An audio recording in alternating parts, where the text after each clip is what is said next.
What is that one color that you avoid wearing at all costs? I'm white. Not pale white, but pretty white. Bright and flashy colors are going bad on me. I'm quite jealous with those who have a nice dark skin color. They look fabulous with gold, silver, flashy red, flashy pink, etc. Being of an olive complexion, and on the olive side with a very yellow undertone. I look absolutely awful in yellow and orange. I look live. I've recently died and haven't noticed yet, so I continued about my life. I tend to wear jewel tones, and look best in things with a blue undertone. Not at all costs. But I seldom wear black except for things like tights and footwear. I'll do gray for office attire, trousers, skirts, cardies, etc. But even then my shirts are various colors that are not black. Outside of work I have virtually every color in my wardrobe. So there's always something cheerful to wear. Green. About 25 years ago I colored my hair at home and somehow turned it ash and grayish green. I immediately covered it up with a semi-permanent dark brown.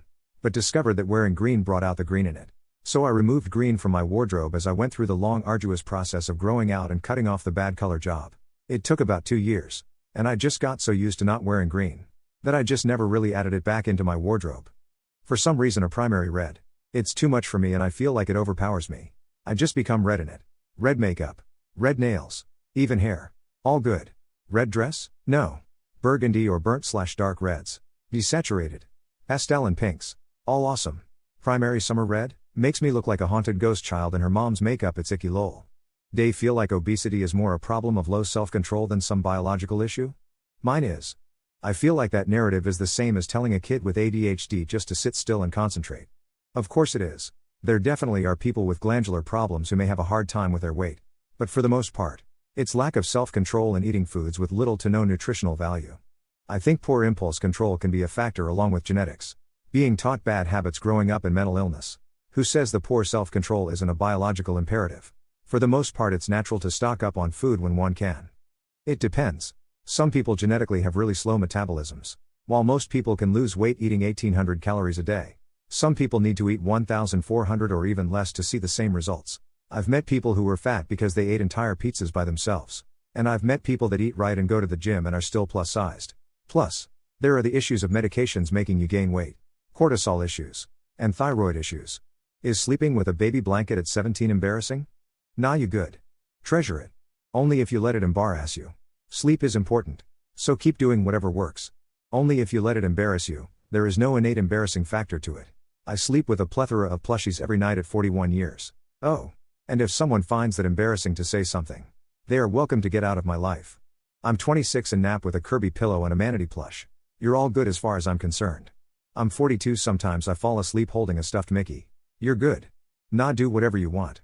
I'm 30 and I sleep with 2 stuffed animals every night. Don't worry. Nothing is intrinsically embarrassing if you don't care what other people think. You do you. 25 and have my stuffed animal snugly tucked under my arm every night. You're never too old for comfort. 26, almost 27, and I still have the stuffed animal from when I was 3 and it still is comforting to me. Nope, I'll use the cliche of just be you and quat. It's all cool and don't let anyone tell you otherwise. Do you declare that to strangers? If so, it's kinda weird, but I've seen and heard worse quirks. 37 and sometimes I like to fall asleep squeezing my dragon squishmallow, no shame. My dad is 65 and still proudly has the hard rubber teddy bear he got as a baby in 58 sitting at the head of his bed. Screw other people's judgment. Do what makes you happy. What sucks when you get married? My family was annoying as fuck during the whole process. Parents were constantly throwing out stupid shit that was apparently tradition and we were crazy for not doing. Example. My mother was absolutely shocked to discover we weren't getting an engraved cake knife with our names and anniversary on it. Having to split the holidays between the in-laws and always having someone mad because you can't be at 2 places at once, sucks, because all you want is a peaceful time. It gets worse once you have kids. They all want to see the kids, of course. We've since moved away from everyone and still get harassed about visiting, but with our health issues, it's hard to travel, so too bad, so sad. LOL. Reading this thread has me wondering, are people not moving in with their significant other before getting married anymore? There should be zero surprises about married life if you do the responsible thing and live with your so before making anything legally binding. You don't need to merge bank accounts to know that you can't make big financial decisions without consulting your partner. Figuring out the balance between together time and alone time that works for both of you. Figuring out that it's okay to say, do you just want to vent? Or do you want me to provide a solution when your spouse goes off? Why does that suck? Those realizations don't happen super early in marriage. So you realize all the lost time and go damn. And quat. For men, friendships fade. Your bachelor party is more so the last hurrah with all your boys than a celebration of your last days of being technically single by law. Once all your boys are married too, you'll rarely ever see each other. Us men are terrible at planning. And hanging out with the boys now requires pre-planning, which we all never used to do. We all miss the days when a simple call or text of "what are you doing? Nothing. Okay, I'm coming over" would be the start of a fun day with the boys.